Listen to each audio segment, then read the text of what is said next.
Assalamualaikum warahmatullahi wabarakatuh.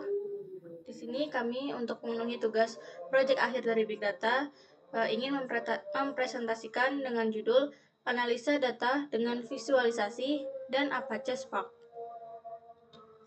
Selanjutnya untuk anggota kelompok 1 yaitu ada Alvina Naila Almuna dengan NIM 4.3.21.0.04. Selanjutnya ada Cintania Salsabila Berlian dengan NIM 4.33.21.0.06. Selanjutnya yang terakhir ada Cindy dengan NIM 4.33.21.0.24. Masuk ke latar belakang. Dataset berisi jumlah orang yang hidup dengan HIV, data dari situs web WHO dan UNESCO. WHO atau World Health Organization menyebutkan bahwa HIV adalah virus yang menyerang sistem kekebalan tubuh, khususnya sel CD4 T helper cells, yang merupakan komponen penting dalam sistem pertahanan tubuh manusia. Sedangkan AIDS adalah tahap akhir dari infeksi HIV, yang ditandakan dengan penurunan jumlah sel CD4 di bawah tingkat tertentu, dan adanya infeksi oportunistik atau kanker terkait AIDS. Menurut WHO, epidemi HIV atau AIDS adalah salah satu tantangan kesehatan global terbesar. Pada akhir 2020, diperkirakan 37,7 juta orang hidup dengan HIV di seluruh dunia, yang dimana UNESCO melihat HIV atau AIDS sebagai isu sosial, pendidikan, dan hak asasi manusia. Mereka berfokus pada pencegahan melalui pendidikan, seksualitas komprehensif, dan meningkatkan kesadaran, terutama di kalangan remaja. Nah, di dalam dataset ini berisi jumlah orang yang hidup dengan HIV. Data dari situs web WHO dan UNESCO membahas tentang yang pertama ada jumlah orang yang hidup dengan HIV/AIDS, kedua ada jumlah kematian akibat HIV/AIDS, yang ketiga ada jumlah kasus di antara orang dewasa dari umur 19 tahun hingga 45 tahun. Yang keempat ada perkiraan pencegahan penularan dari ibu ke anak. Yang kelima ada estimasi cakupan ART atau antiretroviral terapi di antara ATH. Yang keenam ada estimasi cakupan ART di antara anak-anak. Selanjutnya ada pertanyaan bisnis. Yang pertama, apa faktor utama yang mempengaruhi peningkatan atau penurunan jumlah ATH di wilayah tertentu? Kedua, apa tantangan utama dalam meningkatkan cakupan ART di antara anak-anak dengan HIV atau AIDS? Yang ketiga ada bagaimana distribusi kasus HIV atau AIDS di antara kelompok umur dewasa 19 tahun hingga 45 tahun dibandingkan dengan kelompok umur lainnya. Oke, kita langsung masuk aja ke notebook yang akan dipresentasikan dengan teman saya yaitu Alvina.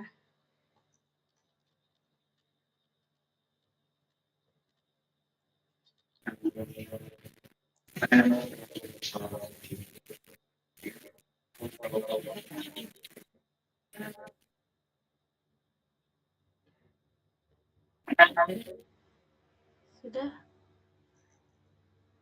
Oke, terima kasih Mbak Cindy. Selanjutnya saya akan menjelaskan dataset terkait HIV. Untuk yang pertama akan dilakukan import library juga upload dataset dari HIV dataset. Lalu kita akan menampilkan 5 data teratas yaitu dengan dfhead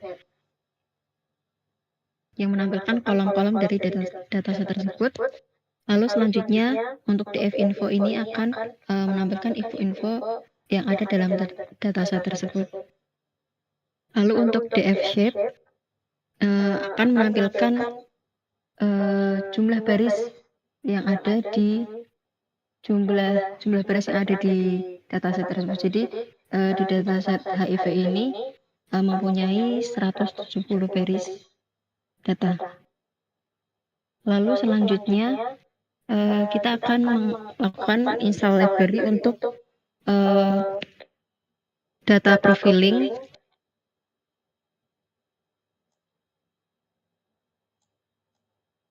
Ini untuk tampilan data profilingnya. Jadi untuk hasil dari data profiling itu mencakup overview, terus ada variabel,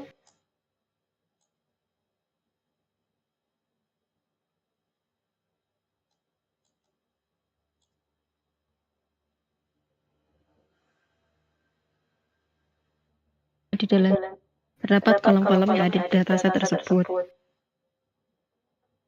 Selanjutnya kita akan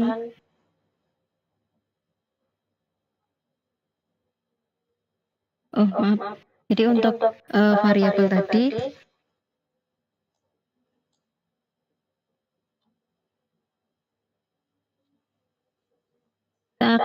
nantinya akan menampilkan kolom-kolom seperti country, terus ada reported number of people receiving art, lalu ada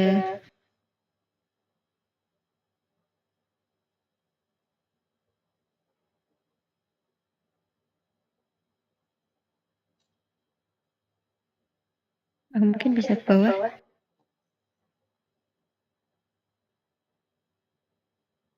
Estimated art coverage dan juga yang lainnya.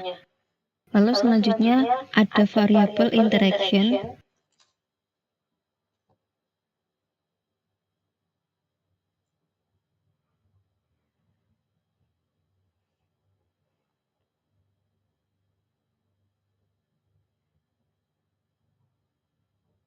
Dan juga variabel korelasi dalam setiap kolom.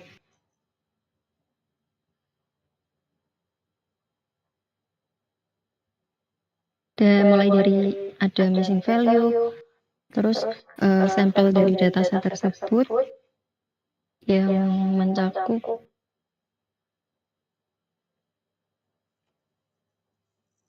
kolom first row dan juga last row. Lalu selanjutnya akan dilakukan pip install data prep untuk menampilkan diagram dari setiap kolom. Kita menggunakan library yaitu data prep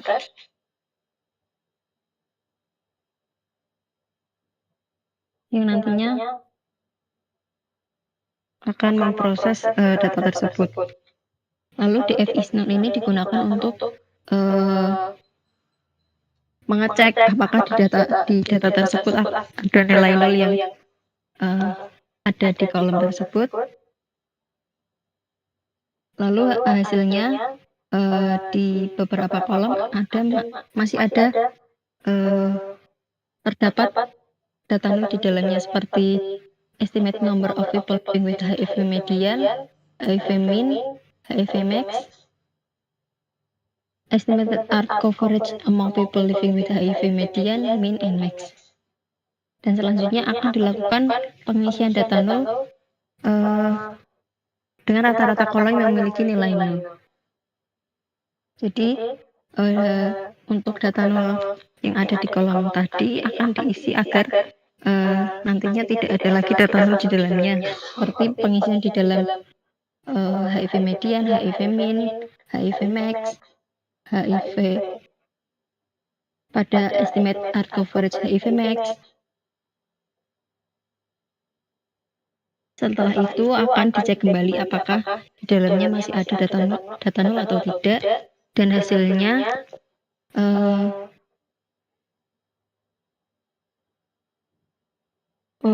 itu masih ada median dan min karena tadi belum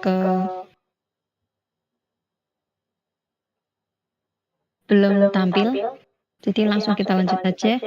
Untuk selanjutnya itu ada pengelompokan dataset yang disesuaikan dengan kategori yaitu numerik, teks, date, dan juga teks unik.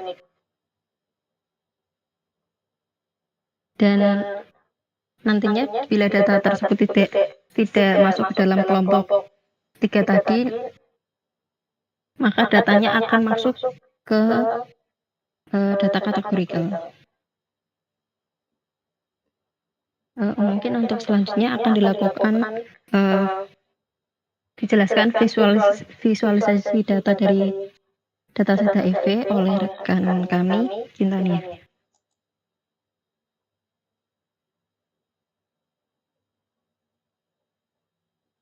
Baik, di sini kami akan menampilkan hasil visualisasi HIV dataset menggunakan Logger Studio.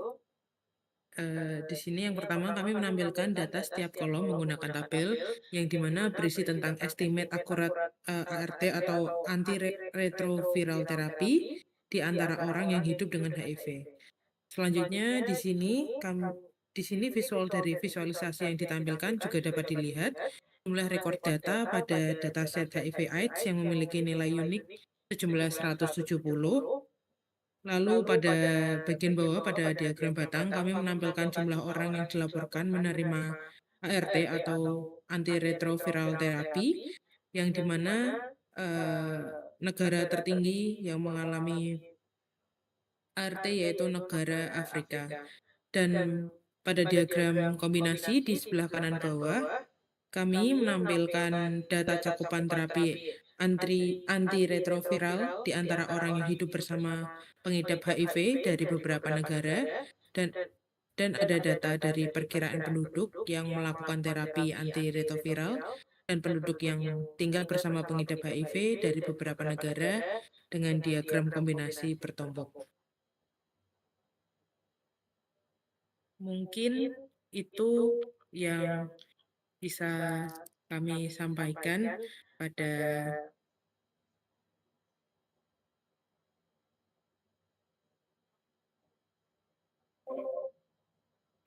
penjelasan tugas besar big data yang sudah kami lakukan. Kurang lebihnya mohon maaf. Wassalamualaikum warahmatullahi wabarakatuh.